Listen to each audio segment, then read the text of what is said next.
السلام علیکم ورحمۃ اللہ وبرکاتہ۔ سورۃ النحل آیت نمبر 94 سے لے کر 96 تک کی تلاوت کر رہی ہوں۔ اعوذ باللہ من الشیطان الرجیم، بسم اللہ الرحمن الرحیم۔ ولا تتخذوا ایمانکم دخلا بینکم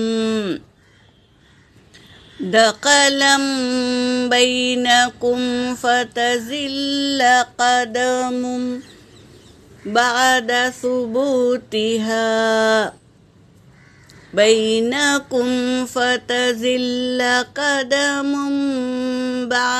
ثبوتها وتذوقوا السوء بما صددتم عن سبیل اللہ۔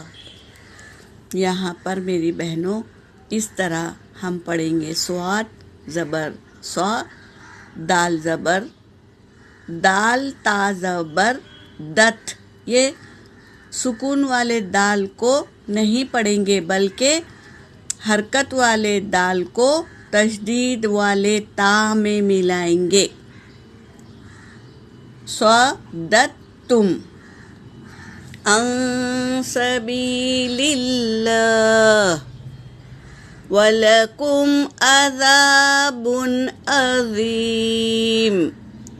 وَلَا تَشْتَرُوا بِعَهْدِ اللَّهِ ثَمَنًا قَلِيلًا إِنَّمَا عِندَ اللَّهِ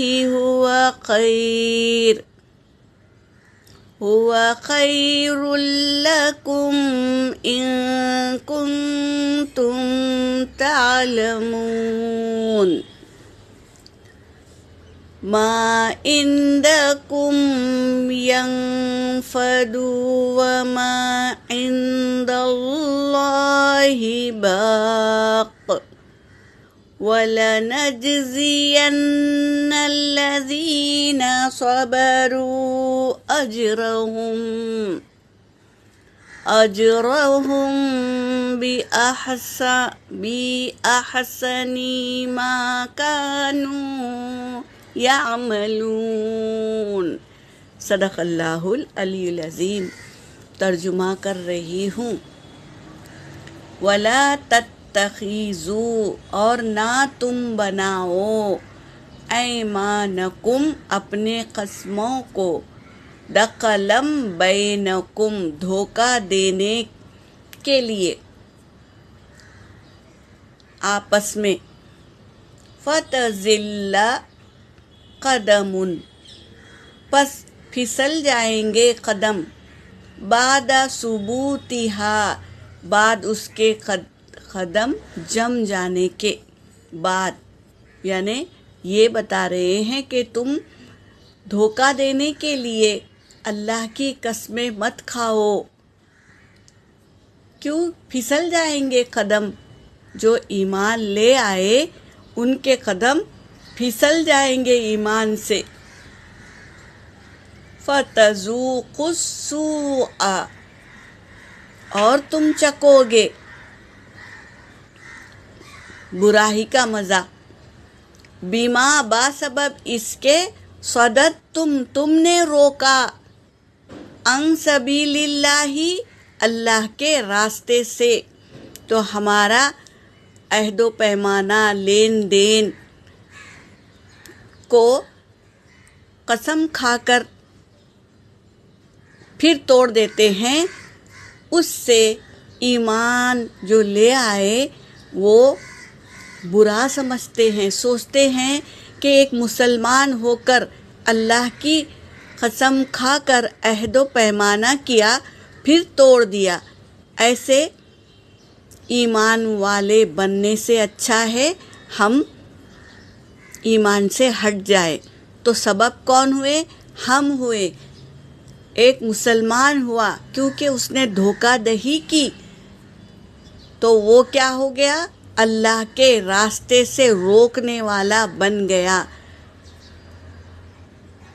وَلَكُمْ عَذَابٌ عَظِيمٌ، اور اس کے لیے بڑا عذاب ہے۔ اللہ نے کھول کر بتا دیا۔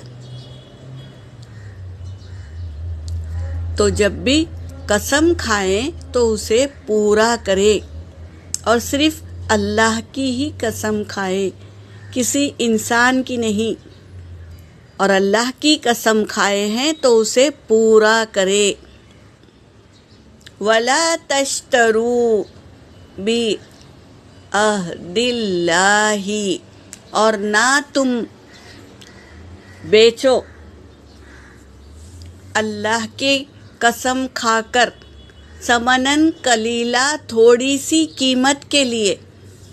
عیبدار چیز بھی بیچ ڈالتے ہیں اللہ کی قسم کھا کر کے، نہیں اس میں کوئی عیب نہیں ہے، تو تھوڑی سی قیمت کے لیے اللہ کے عہد کو نہ توڑو، یہ کہہ رہے ہیں۔ انما، بے شک جو عند اللہ، اللہ کے پاس ہے، ہوا خیر، وہ خیر ہے، لکم، تمہارے لیے۔ اللہ کے پاس جو تم دنیا میں اللہ کی قسم کھا کر بہترین چیز بیچے ہیں تو اس کا اجر اللہ کے پاس ہے، یہ کہہ رہے ہیں۔ ان کنتم تعلمون، اگر ہو تم جانتے، علم حاصل کیے ہو اور ہم شریعت کو جان لیے ہیں تو ہمیں چاہیے کہ ہر ایک کام شریعت کے حساب سے کرے۔ ما عندکم، جو تمہارے پاس ہے، ینفد، وہ کیا ہے؟ فنا ہو جانے والا ہے۔ جو ہم دنیا میں اگر جھوٹ بول کر مال کو بیچے ہیں اور ہم نے بہت سا مال کما لیا تو وہ سب کچھ فنا ہونے والا ہے۔ وما عند اللہ باق، اور جو اللہ کے پاس ہے وہ باقی رہے گا، یعنی ہم ایمانداری سے ہر ایک خرید و فروخت کریں گے تو اس کا اجر اللہ کے پاس باقی رہے گا، اور دنیا کے فائدے کے لیے ہم نے جھوٹ بول کر جو مال جمایا ہے وہ فنا ہو جانے والا ہے، یہ کہہ رہے ہیں آج کی آیت میں۔ وَلَنَجْزِيَنَّ الَّذِينَ، اور ہم ضرور دیں گے جزا، بدلہ، الذین، ان لوگوں کو جنہوں نے صبر کیا، اجرہم، ان کا اجر، بِأَحْسَنِ، بہترین ہوگا، ما کانوا یعملون، جو تھے وہ عمل کرتے۔ صبر کے ساتھ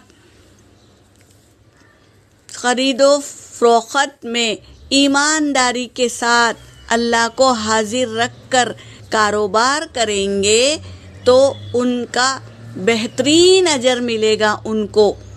کیوں؟ کیونکہ وہ تھے یعملون، جو وہ عمل کرتے تھے وہ عمل بہترین تھا، ایمان کے دائرے میں رہ کر انہوں نے کاروبار کیا تھا تو ان کو بہترین اجر ملے گا قیامت کے روز۔ یہاں پر میری آیت ہو گئی۔ وآخر الدعوانا ان الحمد للہ رب العالمین۔